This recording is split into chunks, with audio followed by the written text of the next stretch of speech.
Hi guys. Someone asked me about the following equation, how to solve. Well, it's a differential equation, so it's like f prime of x equal the inverse of x.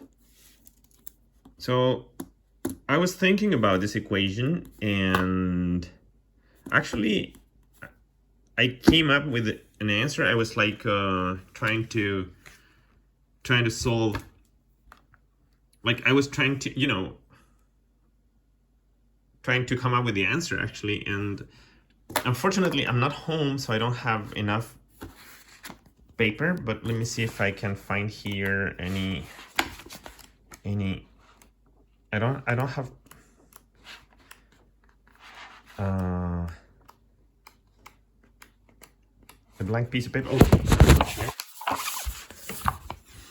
so let's see what we can do. Look, because I think I solved it, but it's like the solution is pretty cool actually. Look, if you want that the derivative be equal to the inverse, I started trial and error here. So I thought to myself, if you plug in an exponential, so this side is pretty much an exponential and the other side is a logarithm, so that wouldn't do the job, right?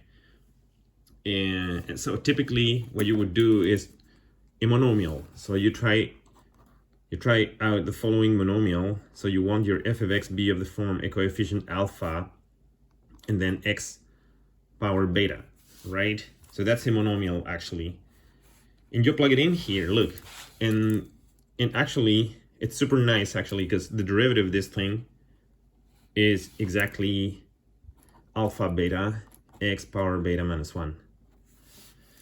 And then you know this term is required to be f minus 1 of x. Now what is f minus 1 of x actually? Look, if this one is y, for example, we have here y over alpha equal x power beta, thus x is equal to y over alpha power 1 over beta. Okay, so this is f minus 1 of y.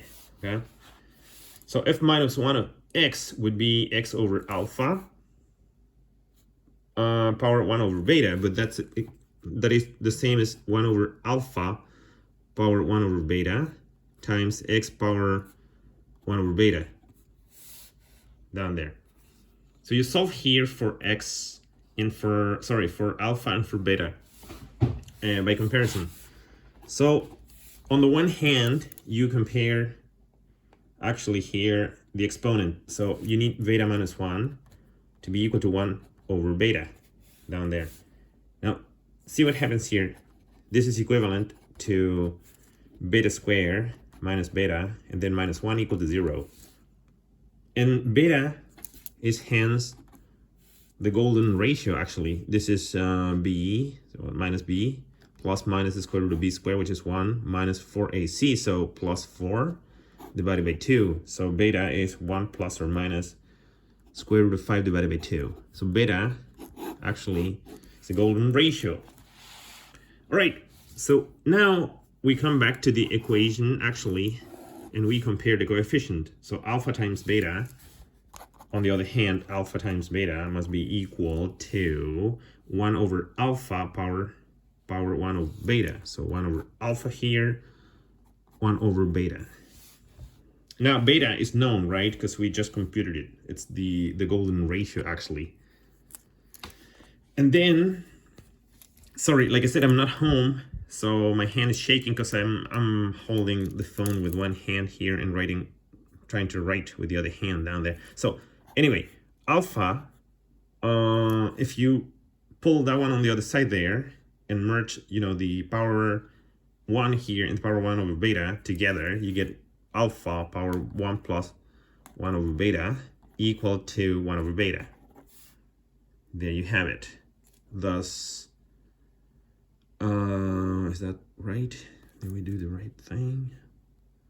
Yeah, that's right. So hence you get here alpha power beta plus 1 over beta equal 1 over beta. thus alpha is equal to 1 over beta power beta over beta plus 1. That's your alpha. Thus your function actually, f of x must be equal actually to alpha. So 1 over beta power beta 1 plus beta there times x power beta. Actually, that's the answer. It's super cool because it's a monomial, but the coefficient makes the difference here. Beta is the golden ratio, actually. I didn't simplify alpha. I don't think this is, anything.